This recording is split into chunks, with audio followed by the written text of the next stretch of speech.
Okay, welcome to part 2. I got to go up to my room today. I spent about an hour looking for stuff for my giveaway and some of the nice gifts I'm giving out to a couple of friends. And I found this book that I wanted to show you that I talked about yesterday in my videos, the Stencil 101. It has, it starts out as an actual book, and then it has all the stencils in the back. And they're just made out of, kind of a covered paper, but it's so fun. There's a poodle, some spray paint. Did you guys see that shoe? Haha, I've used that in one of my pages. Check out my Flickr. So fun. Old-fashioned camera, stars, scissors, an owl, trees. Love those headphones, deer. And of course that beautiful bird that you've seen other people, I believe, use. So, might be a slightly expensive book. I'm not sure what it is at Amazon.com, but check it out. It's definitely worth every penny. Here's all my other stencils. One thing that's fun to use, guys, is these cheap ones. I bought these. They're Crayola. I bought them a long time ago, but steal some from your kids if you need to. They're kind of fun. Different wavy borders, spray some glimmer mist through that and you're all good. And then here's my whole lovely bag of stencils. I got my Tim Holtz masks. I got my tulip paint can stencils in here from Michaels. Sorry for the shakes. I'm going to actually open it so I can show you the tulip paint cannon stencils. I still haven't mastered my tulip paint cannon. Yeah, I think I'm challenged with that, but anyways, I do like their stencils, and they're fun. And you can buy them at most Michaels. So see this set's cool. This is the first one I bought. So it's called Fashion to Graffiti line. You can see there's a crown, a peace sign, a peace love, and little a wing. So awesome. And they're plastic stencils, so they're gonna last longer than the Stencil 101, which are made out of paper. But again, Crafters Workshop stencils are my absolute favorite. There's my big one right there. Please follow my blog, because I will not be announcing it on YouTube. You gotta follow my blog for that giveaway coming soon. Crafters Workshop, such a great company, such awesome, good quality stencils with very cool designs. Pen wise, what's really cheap? Buy a Corrective, whiteout pen. There is nothing wrong with dollar store brand. This is my dollar store brand, and it may not last as long as some of the other ones, but they're very fun to use. Very opaque. It will write over everything. Another thing that writes over everything are Sakura glaze pens. These are awesome. I really enjoy using these. So Sakura anything is great quality and don't dry up and all that goodness. I've had some literally Sakura pens for years, like 5 years. My favorite, regular big ballpoint pen, they do come in like pink and purple and all those other good colors, but it writes over everything. I love it. Sharpie poster paint pens. These are the water-based kind. You see a lot of people using them. I have them. They say they love them, and I don't know. Maybe so many of my layers, it just doesn't agree with it, but it has its purpose, and a lot of people love them. Check out other vids on them. It's everybody's must-have pen. I'd rather use my glazes and my whiteout pen, but or my Copics. Copics, guys, didn't bring any down, but Copics will write over absolutely everything. So if you want to use a Sharpie, you want to use black, remember Sharpie over craft paint dries it out. Use your Copic marker over your pages, and it's so awesome. So Copics, art journaling, awesome. And everyone's favorite white pen, absolute must. It's not going to focus on me. This is a Signo Uniball white. Signo Uniball. I can't, it's because it's a pigment ink. It writes over absolutely everything. Try writing over it on your pictures. Oh, so awesome. Absolutely love these. I have like 3 all over the house. And then I thought this was fun to share. I'm sure you guys know about this. This is the Jelly Roll, again by Sakura. This is just glitter. It's a clear glitter pen. This is so fun for writing, like drawing over pattern paper just to get a little bit of glitter. Guys, if you don't have one of these, run to your nearest store. So awesome. Clear glitter. It will make anything glittered. I love these. Absolutely love these pens. Remember, Jelly Roll, and it's called, oh, I'm so shaky today, guys, because of the meds. I promise I'm going to buy a tripod soon.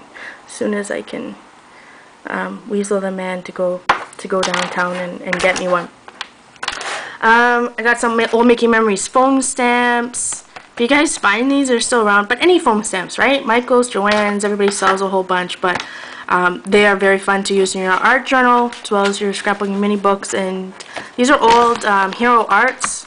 I just dropped my mini mister. These are old Hero Arts wood-mounted alphabet stamps, but just be on the lookout for different alphabet sets. Very fun to use in your art journal, your mini books, and you know, they go a long way. So, oh, one last thing. I first heard of pan pastels from Tisha Moore and her wonderful videos. If you want to know about learning how to bind your own watercolor journal, excuse me, but really simply, check out Tisha Moore videos. I think that she's one of my, I subscribe to her. I'll try to find her link and post it. But anyways, pan pastels are chalks gone wild. These are not your run-of-the-mill, regular, you know, Stampin' Up pastels or any of the other ones that we all bought over the years. These are artist pastels. They're creamy. They blend. Oh, I'm going to show you some techniques with them that I just love. But they're expensive. They come with some blending tools already in the bottom, and that's really cool. So yes, they are expensive. It's definitely more, you know, an advanced purchase, but they are so rich and awesome and just rock my socks. I definitely don't use them as much as I should. I only bought 3 colors: sepia, or a blue, a red, and black.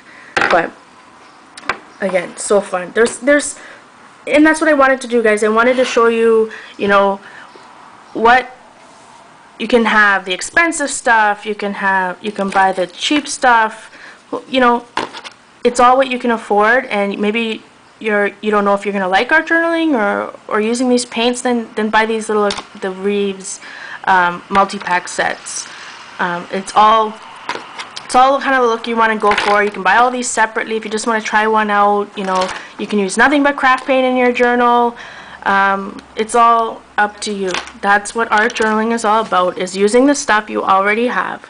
All your, you know, the scraps, the scrapbooking, stickers and embellishments and all that goodness. Just use what you have, use what you love, and create it your own. I mean, I can go on and on about supplies. I was so lucky. I brought down a whole bunch of stuff. It's hard to see. On my new, I brought down the table, or I brought the table from the kitchen out into the dining room so that I have a little bit, now that I can sit somewhat for a little bit. I got my leg propped up under the table. I don't know if I'll be able to spend too much time over here because, you know, it's still kind of hard for me to sit up. But anyway, I hope you enjoyed this little tutorial.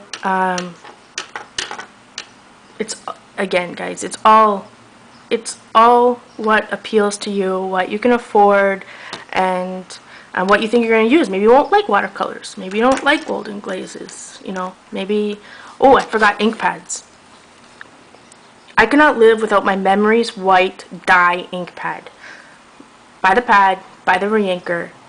You know, it is awesome. Even if it gets a little grungy like mine, I've had it for a long time. But Stuart Superior Memories dye white ink pad, it is to die for. I just love it. I mean, it will, if you stamp on with this on top of any of your acrylics, any of your work. I've showed it in some of my flip videos with commentary, what it looks like. It shows up amazingly, especially if you buy the re-inker and keep your pad really juicy. So as long as we're talking about ink pads, you can use absolutely any type of ink pad you want in your art journal. Remember, if you use pigment, you need to heat set it, because if you're using on top of acrylics, it's not going to dry. So it will probably dry over craft paint, but it definitely won't dry over any of the other type of acrylic paints, because remember, it's made out of plastic. So that's just a heads up there. Anyways, I really hope you enjoyed this. I'm going to be back a little bit later to share a few more things. I'm just going to go back and lay on that couch now. Anyways, have a great day, guys. I appreciate you watching. I appreciate all the newbies out there. Much love.